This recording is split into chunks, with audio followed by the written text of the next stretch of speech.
just want to speak the name of Jesus. Muy bien. ¿Lo he puesto? Sí. Pues llevamos unos días que observado que venimos hablando algunos de nosotros de nuestra identidad como creyentes. Y es que el mundo de afuera quiere imponernos una identidad cambiante que es contraria a lo que Dios nos ha dado por el hecho de ser sus hijos, ¿no? Porque el Señor nos ha adoptado en su familia. Y es como si el mundo quisiera decir, vamos, vente a mi familia, ¿no? Y el último día dijimos que la identidad tiene olor. ¿Recordáis?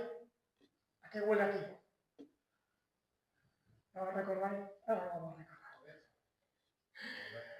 Y David dice en el Salmo 100 que somos ovejas de su prado. Y ahí se describe la relación del creyente en la oveja, anda, por eso tenemos olor a oveja, con su creador. ¿Quién es su creador? El buen pastor, ¿no? Y luego viene Jesús y se define a sí mismo como ese buen pastor, para que sus discípulos, sus seguidores, se identifiquen como esas ovejas de su rebaño. Y dice el Señor Jesús en Juan 10, 14, 15, dice, Él conoce a sus ovejas y da su vida por sus ovejas. Así que esta es nuestra identidad. En un sentido somos ovejas, ¿no? Pero nosotros estamos estudiando la vida de José y algo tiene que ver con la oveja, ¿no? Como vimos la última vez. Estamos en la etapa donde José es gobernador de Egipto y en esos años de hambre, pues José le dice a sus hermanos que traigan a su padre.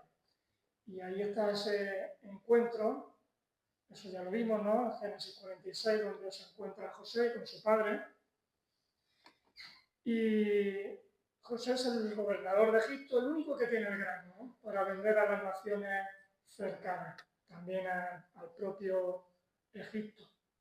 Así que José ya lleva allí alrededor de los 20 años y él ya conoce bien la cultura egipcia. Sabe muy bien lo que pasa allí en el palacio de Faraón y sabe que Faraón tarde o temprano va a entrevistar a su familia. Y José también conoce a sus hermanos, sabe muy bien cómo se las gastan, porque recordamos que fueron los que le vendieron, los que le echaron al pozo, y bueno, ahí lo ha estado probando en varias ocasiones y sabe todavía cómo son, ¿no? Y sabe que sus hermanos pueden dejarse llevar, ¿no? Cuando llegan a Egipto se pueden dejar llevar por lo que los egipcios piensan de ellos. Pueden empezar a aparentar algo que no son. Puede ser que se avergüencen de quiénes son en medio de esa cultura que es muy distinta, ¿no?, a la de ellos. Y además tratarán de seguir ciertas costumbres e ideologías. Como los deje a su aire, José no confía plenamente en ellos, ¿no? Por lo tanto, los últimos versículos que vimos, ¿no?, en Génesis 46, del 33 al 34, les dice José a su hermano, dice, cuando Faraón os llamare y dijere, ¿cuál es vuestro oficio? Les vaya a decir, hombres de ganadería han sido tus siervos desde nuestra juventud hasta ahora, nosotros y nuestros padres, a fin de que moréis en la tierra de Gosén. Porque para los egipcios es abominación todo pastor de ovejas. Y estuvimos explicando esta última frase, ¿no?, el último día. Así que imaginaos la escena. Ya se han presentado los hermanos de José, están allí en palacio, viene Faraón, el palacio es un palacio rodeado de pulcritud, todo limpio, de ornamentación, en fin, lo hemos visto muchas veces en las películas. Sus ropas son limpias, blancas, toda clase de lujo, allí huele bien. Y ahora llegan un puñado de hombres del campo. con ropa desgastada, los rostros, imaginaos que están ahí al sol todo el día. No es como los egipcios que se maquillan incluso. Y encima ahí huele a animal, ¿no? Cuando entra. Hay un contraste grande, ¿verdad? Y esa nación que debía de acogerlos y proporcionarles comida, José ya le ha avisado que los va a ver como abominación. Los nómadas pastores de ovejas eran mal vistos en aquella cultura y en aquel contexto religioso, ¿no? Y chocaba mucho, ¿no? Con los egipcios que eran más sedentarios, una sociedad muy distinta, ¿no?, a la de ellos. Y José sorprende porque dice que lejos de disimular, ocultar o maquillar su identidad, hace lo contrario, la enfatiza. Cuando llegue a Faraón le va a decir que esto es lo que soy, ¿no? Y esa última frase choca mucho. Es una decisión valiente, llena de fe y es consecuente con lo que José mismo se identifica. José se está identificando como parte del pueblo de Dios, ¿no? Ellos son el pueblo escogido del gran Dios, no de los dioses de Faraón, del gran Dios. Y vimos cómo eso le va a permitir que Faraón les dé pues, la tierra de Gosén, que viven allí apartados y vemos a Dios detrás de todo eso, ¿no? Cómo va manejando cada circunstancia. Ahora, tal y como les ha predicho José que va a pasar, Faraón los llama y van a tener ese encuentro, ¿no? Ese encuentro, parte de ese encuentro es lo que vamos a ver en esta mañana, que son los versículos del 1 al 6, del capítulo 47 de Génesis. A ver. ¿Estamos? Ahí lo tenemos. Dice Génesis 47, del 1 al 6. Y vino José y lo hizo saber a Faraón. Y dijo, mi padre y mis hermanos y sus ovejas, curioso, ¿no? Y sus ovejas y sus vacas, con todo lo que tienen, han venido de la tierra de Canaán. Y aquí están en la tierra de Gosén. Y de los postreros de sus hermanos tomó 5 varones y los presentó delante de Faraón. Y empieza a hablar Faraón. Faraón dijo a sus hermanos, ¿cuál es vuestro oficio? Y ellos respondieron a Faraón, pastores de ovejas son tus siervos, así nosotros como nuestros padres. Dijeron además a Faraón, para morar en esta tierra hemos venido, porque no hay pasto para las ovejas de tus siervos, pues el hambre es grave en la tierra de Canaán. Por tanto, te rogamos ahora que permitas que habiten tus siervos en la tierra de Gosén. Entonces Faraón habló a José diciendo, tu padre y tus hermanos han venido a ti, la tierra de Egipto delante de ti está, en lo mejor de la tierra haz habitar a tu padre y a tus hermanos, habiten en la tierra de Gosén. Y si entiendes que hay entre ellos hombres capaces, ponlos por mayorales del ganado mío. Bueno, la historia es muy sencilla, ya la hemos contado en su contexto, la única información un poco más relevante y distinta es la que se da en esos dos últimos versículos, ¿no? Esa contestación de Faraón. Pero en todo gira en torno al versículo 3 y al versículo 6. De aquí veía yo muchos temas que se pueden desprender de este texto y me he centrado en uno, ¿no? En el versículo 3 encontramos la palabra oficio. En el versículo 6 encontramos las palabras de hombres capaces y mayorales, ponlos por mayorales del ganado mío. Quiero centrarme en torno a eso, ¿no? Faraón pregunta por el oficio de los hermanos de José y después le ofrece un puesto laboral de mayor responsabilidad y reconocimiento. Así que me gustaría hablar de algo de lo que, en lo que ocupamos gran parte de nuestra vida, ¿no? Si nosotros estamos durmiendo 8 horas, ¿qué nos quedan? 16. Y de las 16 horas, normalmente estamos otras 8 trabajando. Así que nos quedan 8 para vivir. Tranquilos, ¿no? Y todo va, tarde o temprano vamos a ejercer parte de nuestra vida trabajando. Y si vamos a ejercer parte de nuestra vida trabajando alrededor de otras personas, pues será importante saber cómo vamos a desarrollar nuestros trabajos y qué actitud vamos a tener ante ellos. Pero aquí hay más de un jubilado. Los jubilados quizás lo hayan pasado ya, ¿no? La época laboral. A lo mejor eres joven y todavía no estás trabajando. Pero también hay otras excepciones, hay amas de casa, ¿no? Y no te consideras quizás trabajadora. Aún en esos casos nadie permanece inmóvil en medio de su familia o de aquellos que te rodean. Siempre estamos haciendo distintas responsabilidades y actividades, ¿no? Aunque no sean laborales. Así que este texto yo quiero abordar las siguientes preguntas, ¿no? Alrededor de él. ¿Qué puede enseñarnos este texto acerca de cómo hacemos esas actividades? O más concretamente, ¿cuál es nuestra actitud ante el trabajo? No es lo mismo trabajar con una buena actitud, una actitud positiva, que trabajar amargado, ¿no? Eso ya lo sabemos. A lo mejor no estamos trabajando amargados porque nuestro contexto no es el ideal o no estamos en el trabajo ideal de nuestros sueños. Otra pregunta, ¿el trabajo va a definir nuestra identidad? ¿O más bien reflejaremos nuestra identidad en medio del trabajo?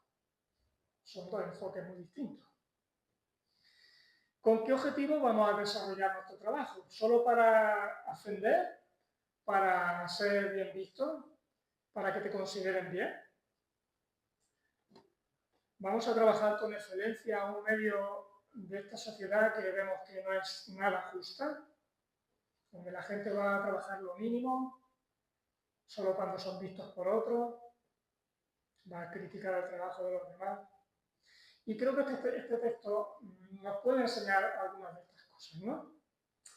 En primer lugar, creo que Dios nos muestra que Él nos coloca soberanamente en nuestro trabajo y lo hace siempre con un fin. Sin lugar a dudas, la soberanía de Dios está actuando desde el principio, ¿no?, de la vida de José. Ha permitido que fuera vendido como esclavo, después que trabajara para Potifar, después sabemos que permitió la soberanía de Dios que fuera encarcelado. Allí pues vemos que conoce al panadero, al copero, después unas circunstancias permiten que vaya a casa de Faraón, que trabaje para él, y ahora mismo es la máxima autoridad del mundo conocido, el gobernador de Egipto. Así que Dios está detrás de cada circunstancia de la vida de José, ya sea las negativas que no le gustaron tanto cuando fue vendido como esclavo, cuando estuvo encarcelado, pero también estaba detrás, ¿no?, de la vida de José cuando permite que sea el gobernador de Egipto quien iba a sustentar con el grano no solamente a la nación de Egipto, sino a su propio pueblo. Así que tanto Potifar como Faraón vieron cómo José se estaba desenvolviendo, ¿no?, en el trabajo que hacía y cómo lo estaba haciendo con integridad y con lealtad. José no eligió ir a Egipto, ¿verdad? Allí lo abandonaron su hermano en el pozo y acabó allí por, como dirían allá afuera, ¿no?, cosas del destino. Pero ahí estaba la soberanía de Dios, porque Dios permitió que al final ocupara ese puesto con Potifar, con Faraón, y lo hizo de forma tan impecable que él fue escalando hasta el puesto de gobernador. Pero lo más importante es lo que Génesis 45, del 5 al 7, en propias palabras de Dios, como diría, Dios lo permitió para preservar con vida a su pueblo. Ese era el fin de Dios y aquello por lo que Dios estaba ejerciendo su soberanía en su vida, ¿no? Detrás de cada paso, de cada decisión, está la soberanía de Dios en acción. Pero que no solamente en la vida de José, ¿no? Este texto nos dice y nos recuerda que la soberanía de Dios está también detrás de nuestra propia vida. Que lo que te ocurra, Dios no está haciendo las cosas al azar, ¿verdad? no está improvisando sobre la marcha. Y siempre tiene propósitos que son buenos.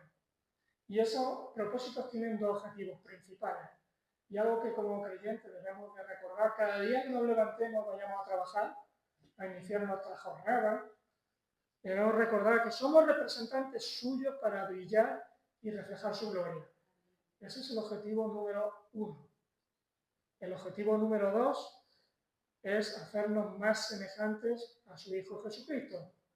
Vístete, levántate, desayuna, ve a tu entorno laboral y recuerda que eres representante suyo para brillar y que Dios quiere hacerte más semejante a su Hijo.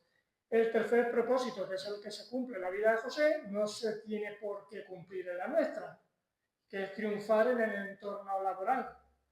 Es un objetivo que no se tiene por qué cumplir, ¿no? Y José seguramente no tenía como objetivo llegar a ser gobernador de Egipto. ¿Verdad que no? Seguro que no. Y mucho más sabiendo que él viene de ser vendido como esclavo, de pasar un tiempo en cárcel. Él venía de Canaán, de estar ahí con su padre. No tenía ese objetivo en mente. Pero Dios permitió que llegara a ser gobernador y todo porque cuando tuvo que trabajar, lo hizo con lealtad, integridad y lo mejor que pudo, ¿no? Guardando fidelidad. Así que no sé muy bien cuál es tu objetivo en el trabajo cada vez que te levantas, cada vez que vas a trabajar. Si tu objetivo es llegar a lo más alto, si estás estudiando es trabajar en algo que sea un trabajo muy bien visto, considerado y bien pagado, a lo mejor estás dentro de esas circunstancias, ¿no? Estás frustrado porque no estás ocupando esa posición y dices, pero es que estoy en un entorno, en una posición más baja, ¿no? Que lo que realmente yo me merezco. Si ese es nuestro caso, podemos recordar la vida de José y su ejemplo y su actitud. Y pensaba yo, no solamente la de José, la de Cristo mismo. Siendo Dios no se aferró a ellos, ¿no? Se hizo uno como nosotros, ¿para qué? Para lavar los pies de sus discípulos y dejarles ejemplo, ¿no? Y el ejemplo más supremo de amor para dejarse clavar allí en la cruz, ¿no? Por mí y por ti. Otra de las cosas, ¿no?, que veo en este texto es que cuando el creyente entiende que trabaja para Dios, se libera de esa esclavitud de vivir para las apariencias, para el reconocimiento, etcétera, ¿no? Pues su objetivo no es tanto ascender, sino cuidar. Y quiero señalar esa palabra, ¿no? La palabra cuidar. El último día hablamos de la identidad de los egipcios, ¿no?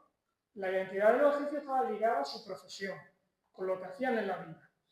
Así que dentro de su cultura no era lo mismo un sacerdote egipcio, eso eran los considerados lo más alto de la sociedad, que un cuidador de animales, podríamos decir que era lo más bajo de aquella sociedad.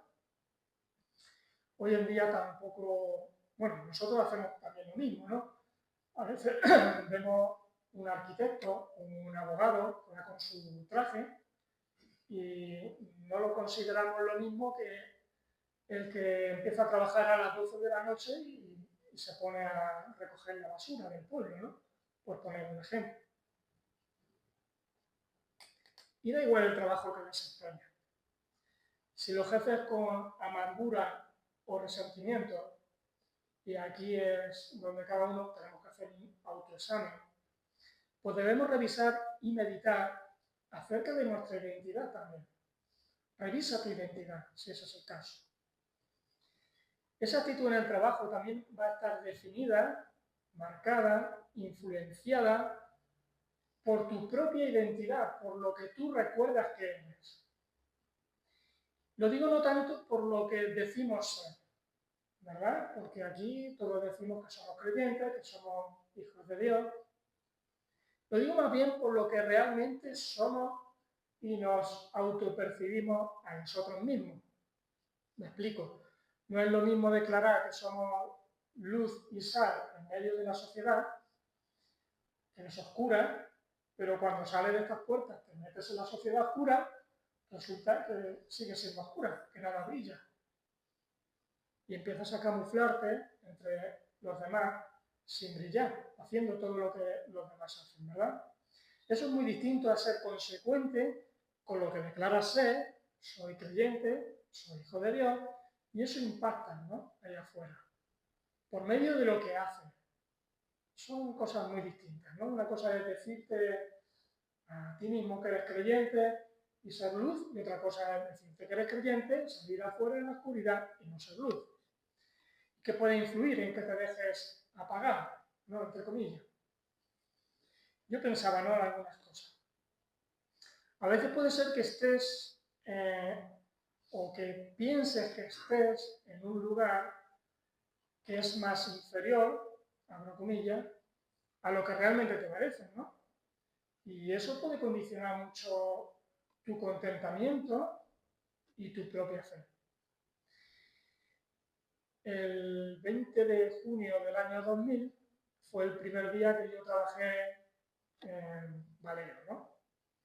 Mi primer día en Valeo lo recuerdo perfectamente, con mi carrera recién terminada. La primera tarea que me dieron no fue estrenar una pluma que me regaló Juan y dice, toma, has terminado tu carrera, una pluma preciosa, con esto puedes firmar tus proyectos desde tu oficina.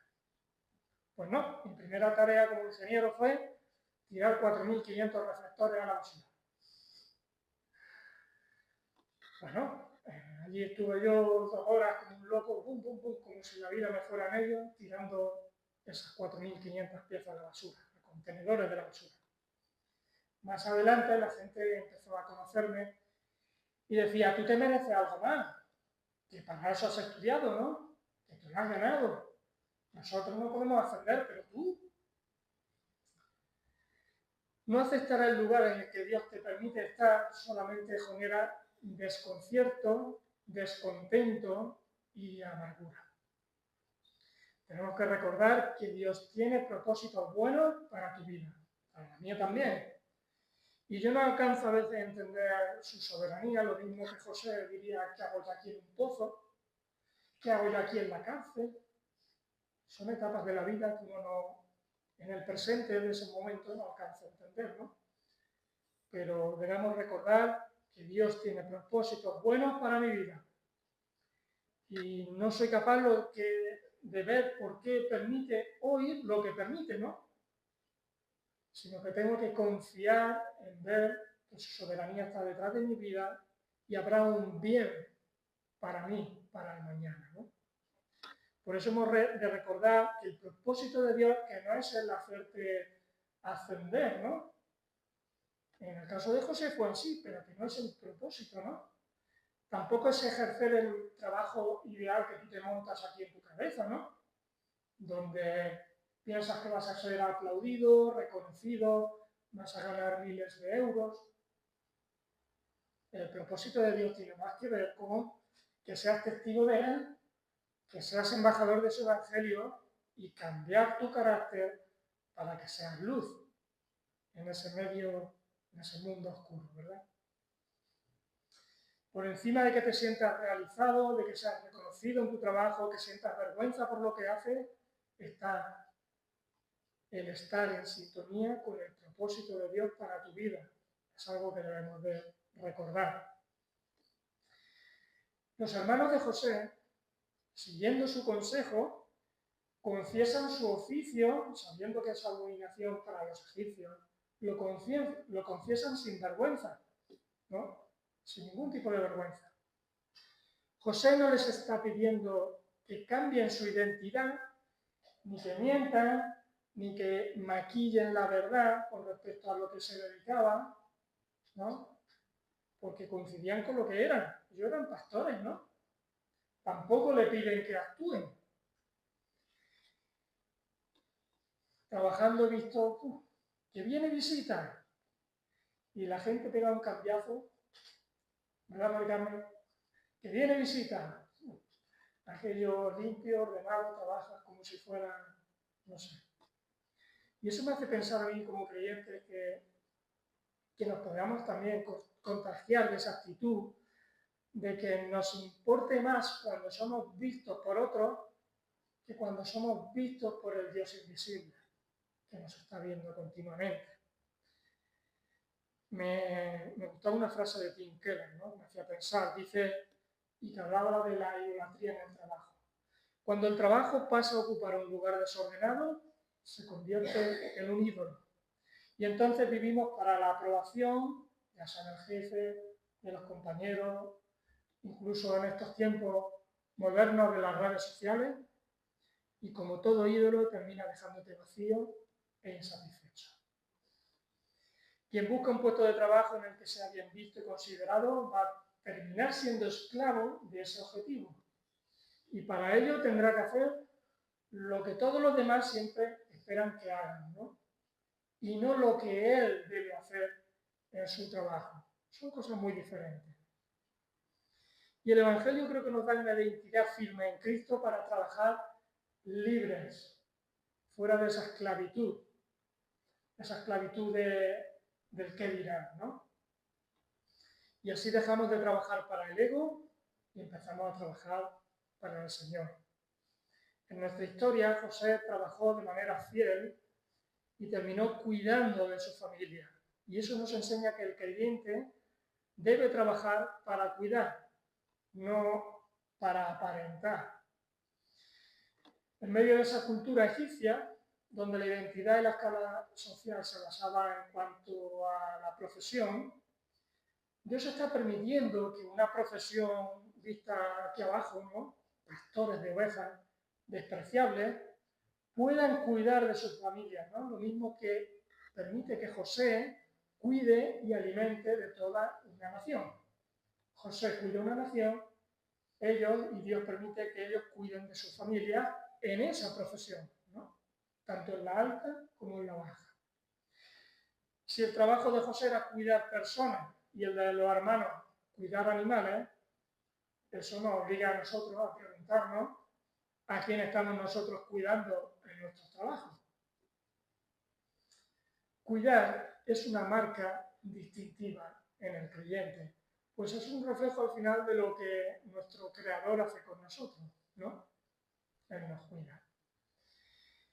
A veces trabajamos para aparentar éxito, para sostener una imagen, para demostrar que valemos.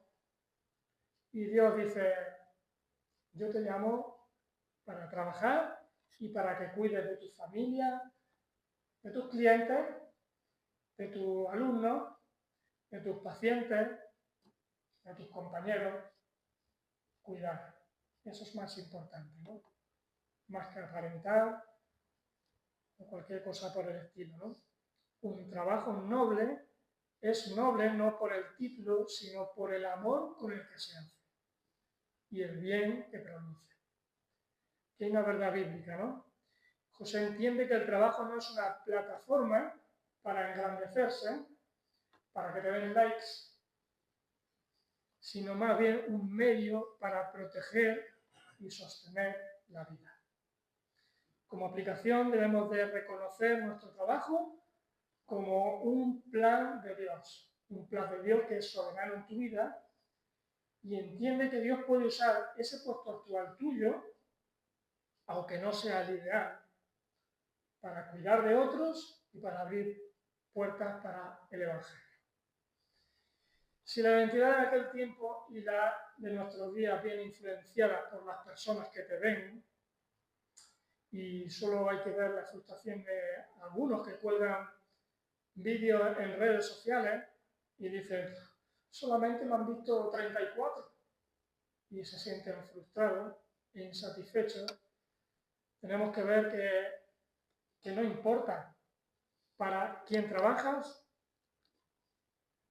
Perdón, nos enseña este texto que importa para quién trabajas, no para quién te mira, ¿no? Es algo importante.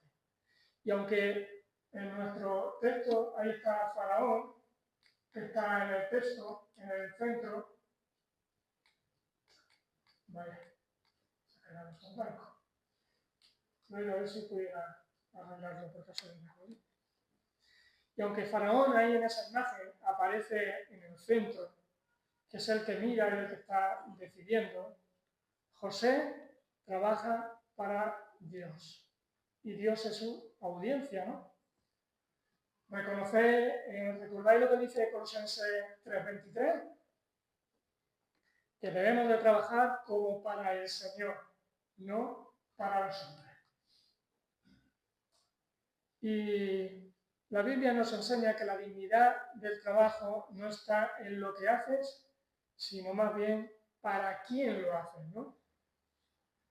Vivimos en un mundo que trabaja cuando hay reconocimiento, si hay recompensa es cuando trabaja, si te están mirando es cuando trabaja. Así que preguntémonos lo siguiente, si nadie me viera, yo seguiría trabajando igual. Quizás pienses que tienes un trabajo poco reconocido, poco visto, poco considerado por los demás, poco aplaudido. Recuerda, Dios ve lo que los hombres no aplauden. Y el aplauso pasa, pero la fidelidad permanece. Quizás tienes que reconocer que depende del reconocimiento de un jefe, de un compañero, para sentirte valorado. Recuerda, solo la aprobación de Dios en Cristo puede sostenerte de verdad. Y a Dios no le impresiona tu cargo, le impresiona tu fidelidad. Y quizás también sea tu caso que estés valorando un cambio laboral y hay que hacerse una pregunta importante, ¿no? ¿Ese cambio me acerca a servir mejor al Señor? ¿O quizás estoy buscando solamente el ser mejor visto? El creyente trabaja distinto porque sabe que no trabaja solo para un jefe, trabaja delante del jefe de los jefes, para Dios, ¿no?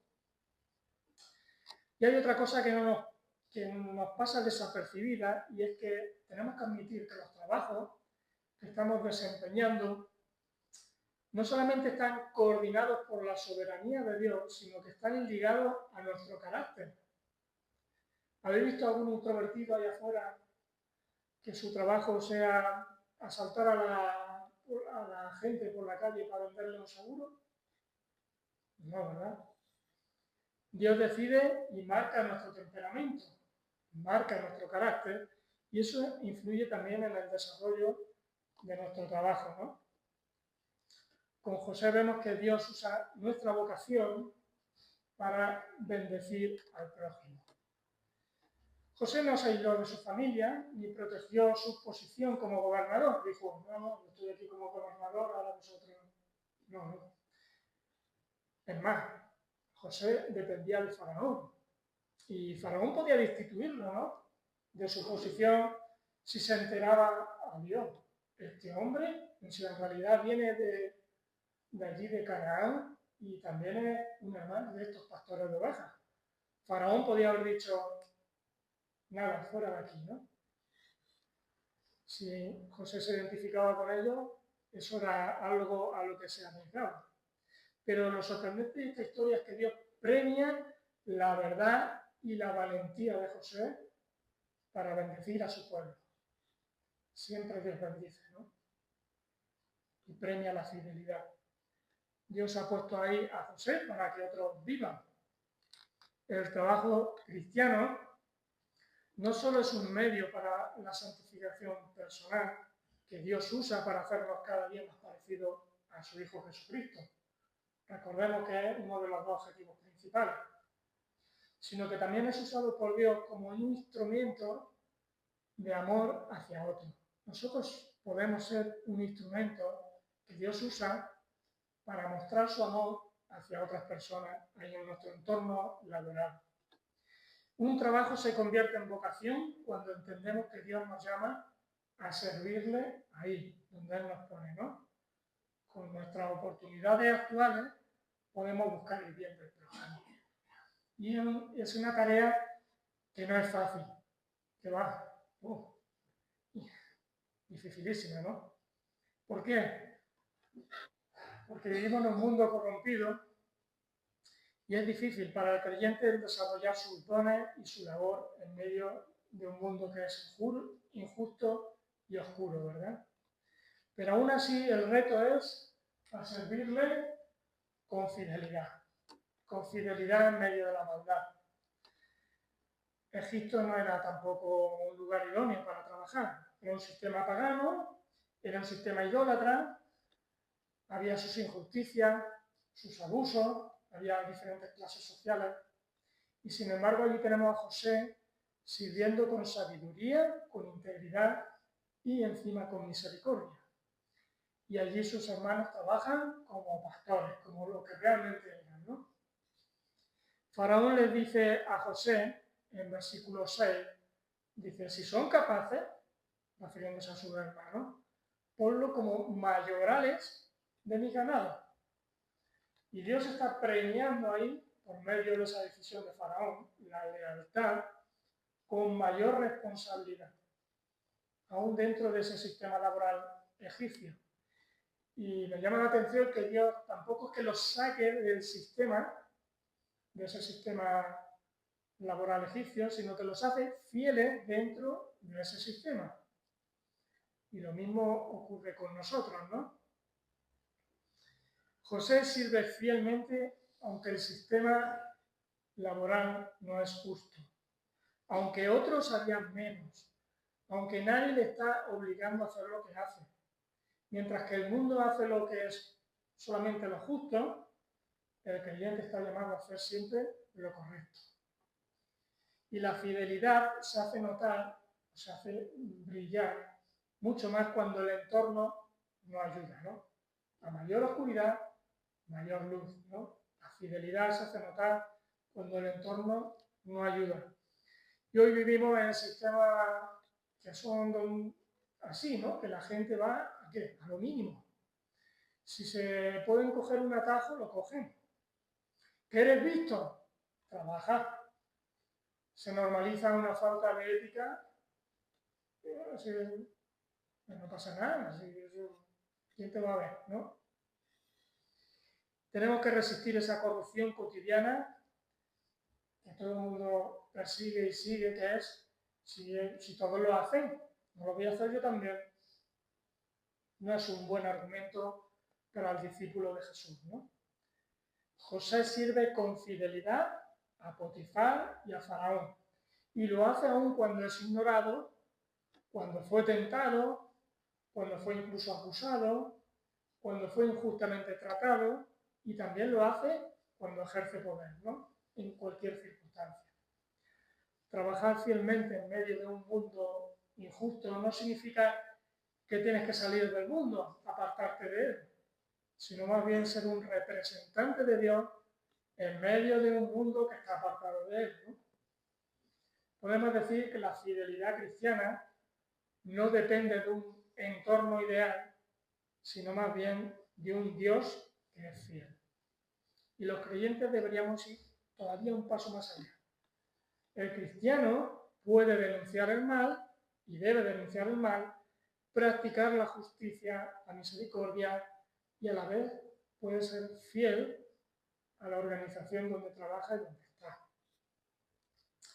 La fidelidad no es solo no hacer lo malo, sino hacer el bien posible con los recursos, la responsabilidad y la influencia que Dios te da. Vale la pena trabajar bien en un mundo donde no siempre es justo. Pues la historia de José nos recuerda y nos responde a esa pregunta, ¿no? Nos dice que sí. No porque el trabajo lo sea todo, sino porque Dios está presente, incluso en trabajos que son imperfectos, sistemas injustos, corazones cansados, en una sociedad oscura, Dios se puede hacer presente. Y el cristiano en el trabajo secular está llamado a ser una presencia fiel, a decir la verdad, a rechazar la corrupción, a tratar con dignidad a las personas, a denunciar abusos con prudencia, a apoyar a esos compañeros que son maltratados, a usar posiciones de liderazgo para proteger y no para explotar, y todo en medio de un sistema que está torcido, ¿no? Y creo que estamos llamados a eso, ¿no? Así que quedémonos con esta idea, ¿no? Hoy hemos visto varias ideas claras que pueden servir para mi entorno laboral, para mi entorno estudiantil, para mi entorno de una ama de casa que sale fuera y se relaciona con otras personas, para el entorno laboral de un jubilado que no está todo el día en su casa, sino que siempre tiene personas con las que relacionarse, ¿no? Dios es soberano y permite que estés en el lugar donde estés y tiene un propósito bueno para ti, ya lo hemos dicho, ¿no? Ese propósito es doble. Debemos trabajar para cuidar y no buscar el aparentar. Debemos de recordar que importa para quién trabaja, ¿no? Todo lo que hagamos, hacerlo como para el Señor, no para los hombres. El Señor es quien nos mira, ¿no? No la mirada de los demás. Y Dios te ha marcado con una personalidad, te ha regalado unos dones y va a usar tu vocación para bendecir y cuidar a otros. Y es posible servir con fidelidad aún en medio de la maldad. Así que tu trabajo puede convertirse en un espacio donde cuidas de otros con amor, donde puedes dejar de vivir esclavo del que dirán y donde en medio de un sistema roto decides ser fiel porque sabes que Cristo es tu verdadero Señor. Pues a eso estamos llamados, ánimo, y mañana es lunes, así que a brillar y a ser luz. Amén.